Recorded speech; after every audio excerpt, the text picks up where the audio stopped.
everyone, so it's Q&A Friday. I'm so sorry. Last week I had every intention to come with Q&A, but Leslie wasn't here. She was on vacation and time got away from us.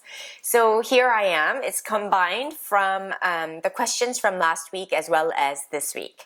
So the first question is asked by Michelle, and she asks, my dermatologist wants to put me on spironolactone for hair loss, but the side effects like low blood pressure, hormone changes, etc. are scary to me. If it won't have any impact on hair loss due to lupus or could make things worse, I definitely don't want to take it.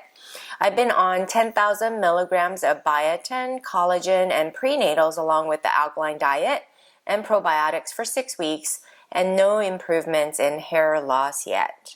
Do you think the benefits outweigh the risks?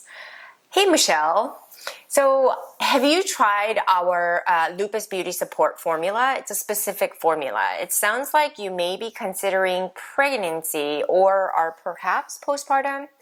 And depending on where you are hormonally, it can affect your hair loss. And when you say alkaline diet, I don't know what you mean. What kind of alkaline diet, because it means many different things to many different people.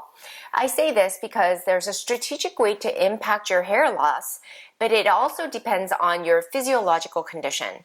And I'm assuming that you're here in the group because you have lupus. If so, we assume that you have some level of gut permeability issues. So I want you to refer to the link below for my blog on leaky gut and how that can impact your overall hair loss as well as your overall health. I would personally not want to take the medication for hair loss because the root cause of your hair loss is likely multifactorial, and it's not wise to try to deal with it with potentially toxic medication, which can worsen your overall health long term. The only time I would consider medications and consider the benefits that outweigh the risks is only if it's a life-threatening condition. So I highly recommend that you read that blog and check out those the Lupus Beauty formula that I recommended. And again, it all comes down to healing your gut, getting more nutrients into your system, decreasing the inflammation. Collectively, all of it sort of helps with the hair loss. Remember, I've had very severe alopecia in my hair as well. And I'm just petrified and terrified of hair loss in any way. So I do a lot of things to try to help my hair because it was so traumatic for me. So I feel you. But again, I want you to look at the global I want you to take a global approach to this rather than thinking that the medication might be your ultimate answer. So I hope that that helped. And if you want to answer the questions I just asked you, just please ask or answer it in this feed and I'll make sure to take a look at it. Okay? Second question comes from Peggy, and she asks, I'm also having severe hair loss issues. Bald spots appearing quickly now. Blood test this week showed how low iron, which was normal 6 months ago. Wonder if that has anything to do with it. Have you tested that? Well, yes. Anemia can potentially affect your hair loss, but the more important question is, why do you have anemia in the first place? There's something underlying that is causing your hair loss, and you need to get to the bottom of that. And there are various causes of anemia, and rather than globally assuming that you have anemia, it's important to consider the various metabolic issues that can potentially cause anemia, okay? Then you can get to the root cause and balance your overall system so your body can bounce back to its normal state and the hair loss will resolve itself. And let me tell you, once your hair loss starts to resolve itself, your body kind of establishes that homeostasis. It grows back so fast. It's as if, when did I ever have hair loss? It sets in really quickly, even if you have bald spots. So take comfort in that, but really ask the right questions. Have a good conversation with a trusted provider or a medical provider or your doctor about this. And make sure you cover all bases. And don't assume that all anemias are the same, because there's different reasons why you have anemia. And to me, getting to the reason of why you have anemia is a very important question in this equation. Okay? Third question comes from Eleanor, and she says she has DLE, which comes with severe sensitivity to artificial light for me.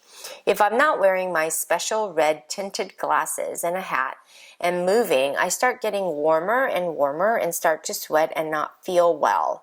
I do not have fever. Why? What is this? Well, I would recommend measuring your temperature, but it seems like you have because you say you don't have fever. But even if it's above 101, then I would highly recommend that you see your doctor ASAP, because I was in this kind of scenario before as well. I thought I didn't have fever, but I did. If it's a low-grade fever under 101, then I would recommend you see your doctor anyway, as you may be having a lupus flare. And this general feeling of malaise, it all sounds like you may be going through a flare or starting to come up with a flare. So immediately go check it out with your doctor would be my first recommendation. Last question comes from Deep D, and she asks, my doctor said I had slight osteopenia. I asked about exercise and he suggests that I do aerobics and avoid weights. Can you please suggest what exercise I should do? Well, osteopenia is really a common side effect of lupus because of prednisone, which is a commonly prescribed drug for lupus, which puts us at risk. Besides that, lupus can also directly cause osteoporosis, as it is an inflammatory condition that can result in bone loss. It also makes us fatigued to a point where we become progressively sedentary. So we don't move and exercise, and this indirectly leads to further bone loss. And I have to disagree with your doctor. If you have osteoporosis, I recommend you work with weights as I'm sorry, it's my dog. I recommend you work with weights as weight-bearing and resistive exercises helps with rebuilding bone. And I would recommend you follow through with our yoga videos. We have plenty of yoga videos for you to choose from, as I too have osteopenia, and is the reason why I work so hard to challenge my body with resistive exercises, because that's absolutely necessary. And long term, as I look to my future, I don't want to be an old lady with broken bones, because that can be detrimental. And I really want to preserve my mobility and my function. So with that in mind, please follow along with me with my yoga practice. And it really does build bone in that way. So I hope this was helpful. For those of you who are watching us on YouTube, please subscribe to our channel. And we really recommend any feedback you give us and leave us comments on any of the videos that we share with you. Or if you have further questions, you can head over to our Lupus Rebel. It's a private group where you get to have Q&A questions asked to me every week. And it's one of the posts that we refer to on a weekly basis to get them answered for you. And you can follow us on our social media channels at Lupus Rebel on Pinterest, Instagram, and Facebook. I hope to see you guys next week and have a wonderful weekend.